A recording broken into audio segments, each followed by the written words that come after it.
Assalamualaikum warahmatullahi wabarakatuh. Nama saya Fitri Firdausi Amalia. Saya dari jurusan Hukum Ekonomi Syariah kelas F semester 4. Di sini saya akan memenuhi tugas akhir semester dari mata kuliah Hukum Acara Pidana yang akan menjelaskan tentang teori pembuktian menurut undang-undang secara negatif.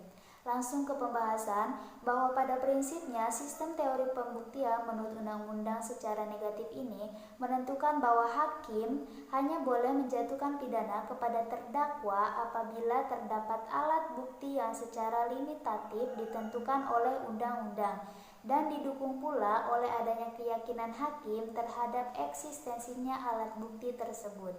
Teori ini dapat disebut juga dengan negatif wetelij, yang berarti wetelij itu berdasarkan undang-undang, sedangkan negatif itu bahwa walaupun di dalam suatu perkara terdapat cukup bukti sesuai undang-undang, maka hakim belum boleh menjatuhkan hukuman sebelum memperoleh keyakinan terhadap kesalahan terdakwa. Teori ini merupakan penggabungan antara teori pembuktian menurut undang-undang secara positif dengan teori pembuktian menurut keyakinan hakim. Di dalam pembuktian, apakah terdakwa bersalah atau tidak di dalam suatu perkara pidana, Lilik Mulyadi mengatakan bahwa di dalam KUHP di Indonesia ini menganut sistem pembuktian menurut undang-undang secara negatif. Dalam teori ini terdapat unsur dominan, yaitu berupa sekurang-kurangnya dua alat bukti, sedangkan unsur keyakinan itu merupakan unsur pelengkap.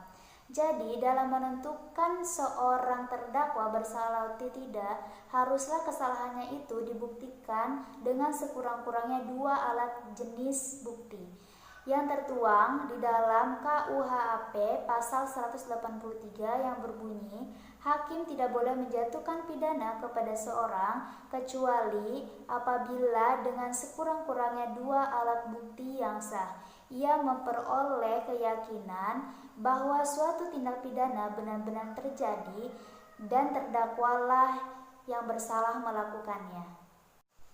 Jadi, eksistensi keyakinan hakim bertalian dengan kesalahan terdakwa diperoleh dengan adanya alat-alat bukti yang sah menurut undang-undang. Pendeknya, paling tidak ada beberapa kriteria oleh hakim dalam memutuskan bersalah atau tidaknya terdakwa. Yang pertama, kesalahan terdakwa harus terbukti sekurang-kurangnya dengan dua alat bukti yang sah. Dan yang kedua, dengan alat bukti tersebut, hakim harus memperoleh keyakinan bahwa tindak pidana itu benar terjadi dan terdakwalah yang melakukannya.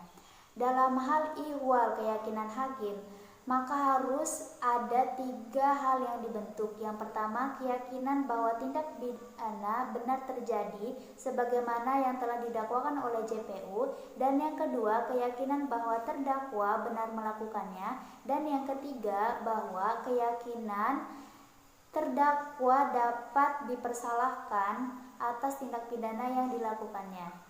Cukup sekian yang dapat saya sampaikan. Mohon maaf bila banyak kekurangan. Wassalamualaikum warahmatullahi wabarakatuh.